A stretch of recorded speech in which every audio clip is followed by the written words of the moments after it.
খিদিরপুরের অগ্নিকাণ্ড নিয়ে বিধানসভায় বিবৃতি দিলেন দমকল মন্ত্রী। দমকলের ভূমিকা নিয়ে কিছু মানুষ ইচ্ছাকৃত বিভ্রান্তি ছড়াচ্ছে। রাত 2:05 দমকল হেডকোয়ার্টারে প্রথম ফোন আসে। দমকল হেডকোয়ার্টার থেকে 3টি গাড়ি যায়। পরে ঘটনাস্থলে দমকলের আরো 20টি গাড়ি পৌঁছয়। ফিরহাদ হাকিম রাত 3টায় ফোন করেন এবং ঘটনাস্থলে যান। আমি সকাল 6টার মধ্যে ঘটনাস্থলে পৌঁছে যাই।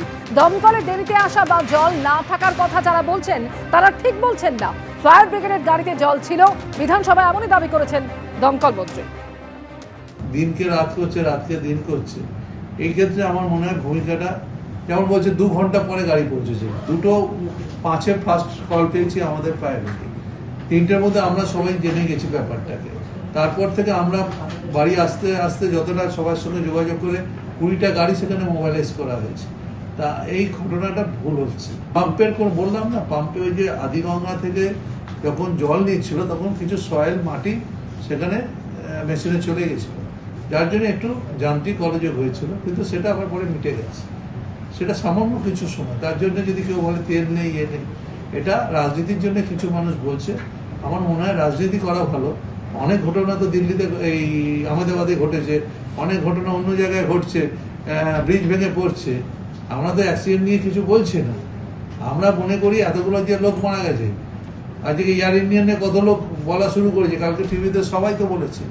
তাদের এইসব কথা বলে কেউ কি ওখানে গিয়ে গরম করছে, এগুলো ঠিক। খিদিরপুরে বিধ্বংসী অগ্নিকাণ্ডে পুড়ে ছাই হয়ে যায় খিদিরপুরের অরফানগঞ্জের বাজার। দুর্ঘটনা নাকি নেপথ্যে অন্য কোনো কারণ রয়েছে তা নিয়ে এখনো ধোঁয়াশা রয়েছে। আর এরই মধ্যে 36 ঘন্টা পরেও কিছু জায়গায় মিলল পকেট ফায়ার। গত রবিবার রাত 1টা নাগাদ আগুন লেগেছিল খিদিরপুরের এই অরফানগঞ্জের বাজারে। পুড়ে ছাই হয়ে যায় একের পর এক দোকান। এই ছবি আপনারা দেখতে পাচ্ছেন যে কি অবস্থা হয় এই অরফানগঞ্জের বাজারে, এবং প্রায় 1300 দোকান একেবারে পুড়ে নিশ্চিহ্ন হয়ে গিয়েছে। তবে এই অগ্নিকাণ্ডের সঠিক কারণ কি তা নিয়ে ধোঁয়াশা কিন্তু কাটছে না। 36 ঘন্টা পরেও বেশ কিছু জায়গায় মিলল পকেট ফায়ার।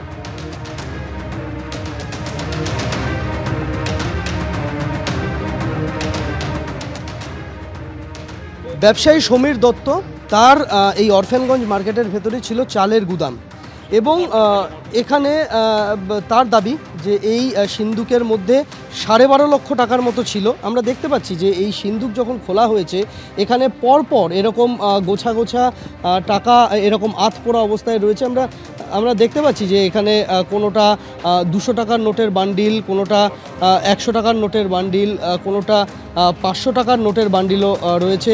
এবং এই সিন্দুকের ভেতরে থাকা এই বিপুল পরিমাণ নগদ টাকা সম্পূর্ণ পুড়ে ছাই হয়ে গিয়েছে। আমরা এখানে দেখতে পাচ্ছি যে এখানে 500 টাকার নোটের বান্ডিল দেখে বোঝা যাচ্ছে যে এখানে রয়েছে ইংরেজিতে যে 500 টাকা উল্লেখ করা রয়েছে, সেই অংশটা পরে আধপোড়া অবস্থায় কিছুটা রয়েছে। এখানে 500 টাকার নোটের বান্ডিল, 200 টাকা আমরা দেখতে পাচ্ছি, এবং সবটা এখানে পুড়ে গিয়েছে। এই পুড়ে যাওয়া সিন্দুক যখন আজকে বের করেন তারা, এবং এখানে দেখা যায় যে পুরো এই যে আধপোড়া কাগজ, সেটা সমস্ত কিন্তু এখানে টাকা রয়েছে। সমীরবাবু, এটার মধ্যে কত টাকা ছিল? 12,30,000 টাকা ছিল অ্যাপ্রক্স, আর কালী মন্দিরের কিছু টাকা ছিল 1,500 টাকার মতো। 1,500-2,000 টাকা কালী মন্দিরের চাঁদা বাবদ এক ভদ্রলোক দিয়ে গেছিলেন, ওটাও পড়েছিল। আমার পেপার ওয়ার্কস যা ছিল সেটাও রয়েছে, দোকানের কাগজপত্র, লাইসেন্স, আপনার সেল ট্যাক্স, ইনকাম ট্যাক্সের যাবতীয় তথ্য এর মধ্যে থাকতো।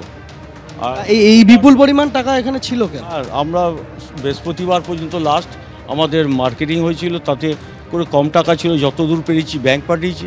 তারপরে শুক্রবার শনিবার আমরা ব্যাংক যেতে পারিনি, শনিবার বন্ধ ব্যাংক, শুক্রবার যেতে পারিনি। আর শনিবার ব্যাংক বন্ধ ছিল, রোববার ব্যাংক বন্ধ ছিল, ফের সোমবার সকালে এসে দেখি এই অবস্থা। 50 টাকার নোটের বান্ডিলও রয়েছে, 100 টাকার নোটের বান্ডিল তো আগেই দেখালাম। এই রকমভাবেই কিন্তু জায়গায় জায়গায় এরকমই ধ্বংসস্তূপের পরিস্থিতি, এবং সমস্ত কিছু পুড়ে খাক হয়ে গিয়েছে, এবং এখনও তার থেকে ধোঁয়া বের হচ্ছে।